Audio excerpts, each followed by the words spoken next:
শয্যা সংকটে মেঝেতে ও নার্স স্টেশনেও চলছে রোগীর চিকিৎসা। কোনো কোনো শয্যায় একাধিক রোগীও ভর্তি হয়েছেন। ভোলায় হঠাৎ বেড়েছে নিউমোনিয়া ও ডায়রিয়া রোগীর সংখ্যা। আক্রান্তদের বেশিরভাগই শিশু।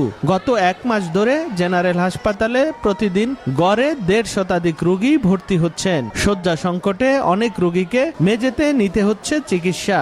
এতে ভোগান্তিতে রোগী ও স্বজনরা। একটা বেডে 2-3 করে সিট পাইনি দেখে আমরা বারিন্দারে ভর্তি। চলতি বর্ষা মৌসুমে শিশুদের বিশেষ যত্ন নেয়ার পরামর্শ চিকিৎসকদের। বাচ্চাদের ধুলাবালি থেকে একটু দূরে রাখবে, সময়তে ধুলাবালির জন্য জিনিসটা বাড়ে, আর ঘামটা লগে লগে একটু মুছে দেবে, আর একটু পুষ্টিকর খাবার খাবে। শিগগিরই জনবল সংকট কাটিয়ে সেবার মান বাড়ানোর আশ্বাস কর্তৃপক্ষের। আমাদেরকে আশ্বস্ত করেছেন ঊর্ধ্বতন কর্তৃপক্ষ যে যথাশীঘ্র সম্ভব ভোলায় চিকিৎসকের সংখ্যা তারা বৃদ্ধি করার চেষ্টা করবেন। ভোলা জেনারেল হাসপাতালে শিশু বিভাগের ইনডোর ও আউটডোরে প্রতিদিন 4 শতাধিক রোগী চিকিৎসা সেবা নেন। নাসির উদ্দিন লিটন, সময় সংবাদ, ভোলা।